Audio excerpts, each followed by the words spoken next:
India has been ranked in the 2025 Global Investment Risk and Resilience Index. So 2025 Global Investment Risk and Resilience Index లో భారతదేశం place ఏంటి? So first అసలు మనం ఈ global investment risk and resilience index అంటే ఏంటో చూద్దాం.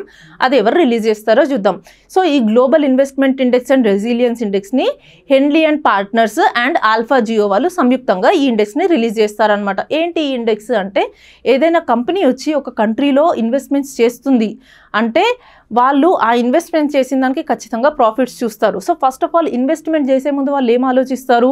So okay, ఈ కంట్రీలో ఏదైనా రిస్క్ ఉందా అంటే ఎకనామిక్ పరంగా కానీ, ఎన్విరాన్మెంట్ పరంగా కానీ, లేకపోతే జియో పొలిటికల్ ఇష్యూస్ ఏమైనా ఉన్నాయా?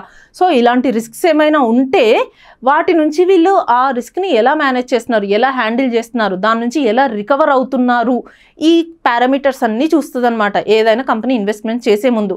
సో ఈ పారామీటర్స్ అన్నిటిని స్టడీ చేసి కొన్ని కంట్రీస్కి ర్యాంకింగ్స్ ఇస్తుంది. ఎన్ని కంట్రీస్కి ర్యాంకింగ్స్ ఇస్తుంది ఇది అంటే, Henley and partners and Alpha Geo 226 కంట్రీస్కి ర్యాంకింగ్స్ ఇస్తుంది అనమాట. అంటే హై రిస్క్ ఏ కంట్రీస్లో ఉంది, లో రిస్క్ ఏ కంట్రీస్లో ఉంది. లో రిస్క్ అంటే స్మూత్గా ఫంక్షనింగ్ జరిగిపోతుంది, స్టేట్ మెకానిజం అనేది స్మూత్గా వెళ్తుంది, అక్కడ కరప్షన్ లేదు, పబ్లిక్ గవర్నమెంట్లో ట్రస్ట్ ఉంది.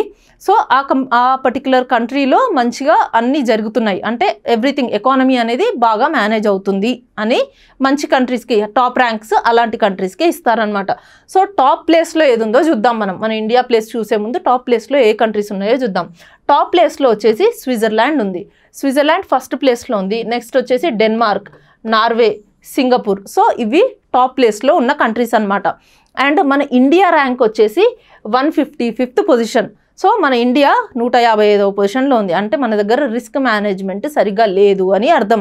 సో ఏ వేలో చూసుకున్నా, ఎన్విరాన్మెంటల్ పరంగా చూసుకున్నా, జియో పొలిటికల్ ఇష్యూస్ పరంగా చూసుకున్నా, ఎలా చూసుకున్నా మన ఇండియా 155th పొజిషన్లో ఉంది. ఎందుకంటే మన దగ్గర risk management, risk handling mechanisms సరిగ్గా లేవు. సో స్విట్జర్లాండ్లో వచ్చేసి అది చిన్న కంట్రీ అయినా కూడా అక్కడ స్టేట్ మెకానిజం అనేది స్మూత్గా రన్ అవుతుంది. ఓకే, సో లీస్ట్ పొజిషన్స్లో ఏవి ఉన్నాయి అంటే Lebanon, Haiti, south Sudan, Pakistan, అవి బాటమ్ పొజిషన్లో ఉన్నాయి.